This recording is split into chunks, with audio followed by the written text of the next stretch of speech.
नमस्कार दोस्तों, मैं doctor Ashok Kumar, assistant professor in chemistry, SPC government college Ajmer से आज आपके लिए बीएससी पार्ट वन में जो सॉल्यूशन चैप्टर है उसमें हम आज ऑस्मोसिस के कुछ प्रयोगशाला के प्रदर्शन और कुछ एक्सपेरिमेंट्स देखेंगे।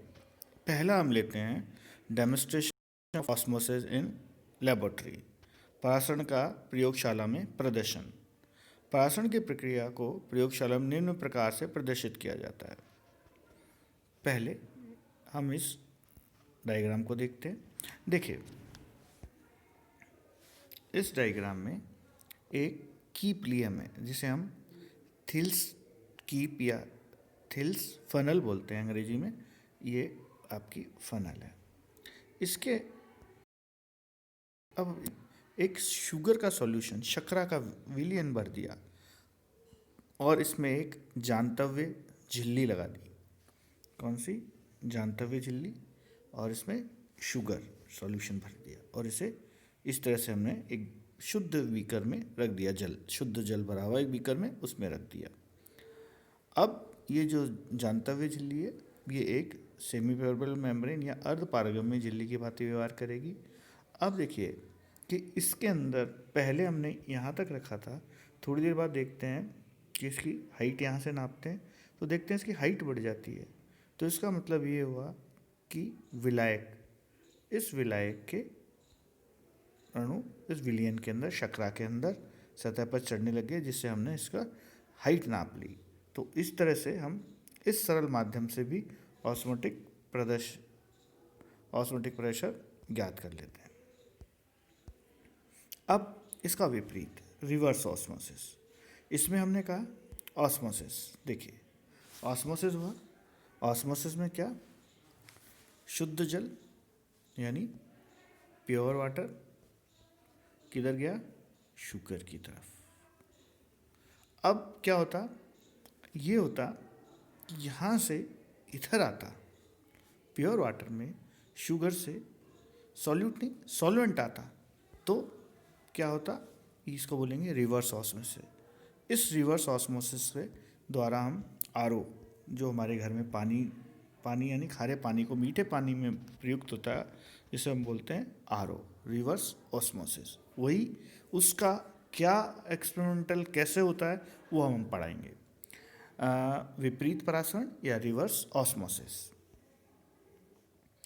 परासरण में प्रक्रम को धीरा किया जा सकता है या रोका जा सकता है, यहाँ तक कि विपरीत भी किया जा सकता है परासरण को, ऑस्मोसिस को। यदि अर्ध पारगम्य झिल्ली यानी सेमी परमेबल मेम्ब्रेन से सांद्र विलयन की ओर से इस प्रकार प्रेशर लगा दें हम कि शुद्ध जल को एक आयन मिश्रित या अशुद्ध जल से एक अर्ध पारगम्य झिल्ली द्वारा पृथक किया जाता है, तो सामान्य परिस्थिति में शुद्ध जल झिल्ली द्वारा विसित होकर विलयन की ओर जाकर उसकी सांद्रता को कम कर देता है। यानी कंसंट्रेशन थी ज़्यादा और जब पानी चला गया तो उसकी कंसंट्रेशन कम हो गई।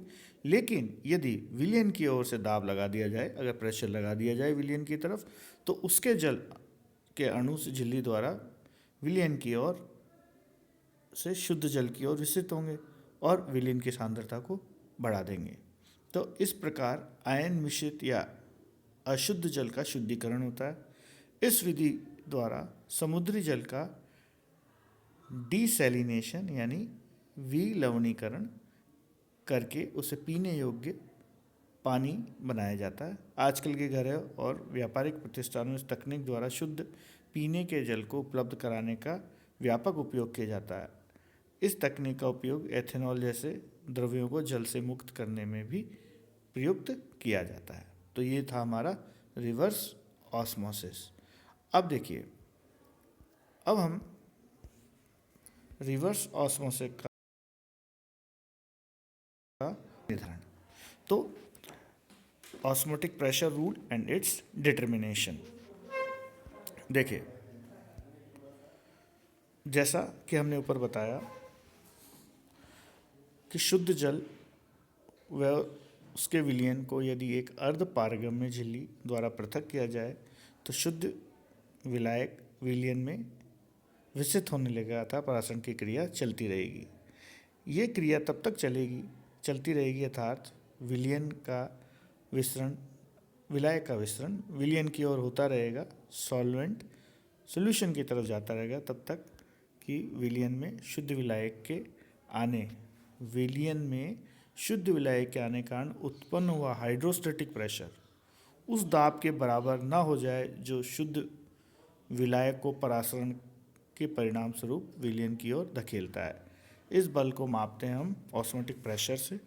जब परासरण दाब व द्रव्य स्थितिक यानी हाइड्रोस्टैटिक प्रेशर बराबर हो जाएंगे तो परासरण रुक जाता है। दूसरे शब्दों में हम इसको कह सकते हैं कि जब परासरण रुक जाएगा उस समय का द्रव्य स्थितिक दाब उस विलयन के परासरण दाब का माप है, अर्थात विलयन का परासरण दाब P बराबर H इंटू रो। तो विलयन में चढ़े हुए द्रव्य की ऊंचाई और विलयन का घनत्व रो। परासरण दाब की अवधारणा को स्पष्ट करने के लिए हम सरल प्रयोग करते हैं। जैसे ये देखिए, ये एक प्रयोग है। इसने क्या किया कि एक प्याले में शक्कर का विलयन लिया और उस प्याले की दीवारें अर्धपारगम्य झिल्ली की भांति कार्य करती हूँ और जिसके ऊपर का ढक्कन पर एक वायु अवरोध यानी एयर टाइट पिस्टन लगा दिया हो और इस प्याले में हम एक शुद्ध जल में भरे हुए बीकर में रख देते हैं। परासरण के प्रभाव से बीकर से विलायक प्याले की ओर विसरित होगा जिससे द्रव्य की ऊंचाई बढ़ जाएगी। ऊंचाई बढ़ने लगेगी तो पिस्टन भी उठेगा। इस पिस्टन में कुछ वजन रख देते हैं, सतह पर लगा देते हैं। तो जब पिस्टन पर उपयुक्त वजन रख दिया जाता है तो उसे परासरण द्वारा विलायक से प्याले के भीतर जाने की प्रवृत्ति और लगाए गए दाब के कारण विलायक के प्याले के बाहर आने की प्रवृत्ति एकदम बराबर हो जाएगी। यानी आपने प्रेशर लगाया तो जो अंदर जाने की और बाहर जाने की प्रक्रिया एकदम बराबर हो जाएगी। तो दोनों पात्रों की दीवारों द्रव्य की सतह स्थिर हो जाएगी, दोनों पात्रों में द्रव्य की स्थिति स्थिर रह जाएगी, ना तो बढ़ेगी। तो लगाए गए दाब के कारण विलयन के प्याले के बाहर आने की प्रवृत्ति एकदम बराबर हो जाती है। दोनों पात्रों की द्रव्य की सतह स्थिर रहती है और परासरण रुक जाता है। परासरण दाब को हम निम्न प्रकार से परिभाषित कर सकते हैं।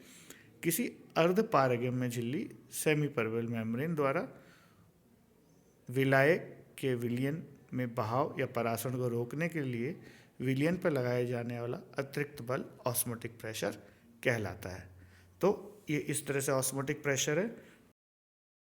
तो हमने आज ऑस्मोटिक प्रेशर में देखा कि भाई प्रयोगशाला डेमोन्स्ट्रेशन थिलियस ट्यूब से, जिसके अंदर हम जानते हुए झिल्ली से और देखा कि थिलियस कप या कीप के अंदर जल का लेवल बढ़ जाता है, हाइट बढ़ जाती है। दूसरा हमने देखा रिवर्स ऑस्मोसिस। रिवर्स ऑस्मोसिस जब प्रेशर लगा दिया जाता है किसकी तरफ, सॉल्यूशन की तरफ, तो उसके जो सॉल्वेंट है वो विलायक की तरफ आ जाएगा और इस तरह से डिसैलिनेशन होता है। और दूसरा है हमारा कि हम ऑस्मोटिक प्रेशर और इट्स डिटर्मिनेशन, इसके लिए हमने ये अभी एक्सपेरिमेंट पढ़ा जिसके अंदर शुगर का प्याले को जब हम शुद्ध जल में रख दिया तो जो प्रेशर लगा पिस्टन लगा के इस पर वजन लगा जो कि जिससे कि बाहर जो बीकर में शुद्ध जल है वो अंदर की तरफ नहीं आएगा, दोनों एक स्थित हो जाएगा। तो इसे परासरण दाब नाप लिया जाएगा। तो इस प्रकार से हमने आज परासरण दाब को मापने के एक्सपेरिमेंट मेथड पढ़े। आगे कक्षा में कुछ और एक्सपेरिमेंट्स पढ़ेंगे। धन्यवाद।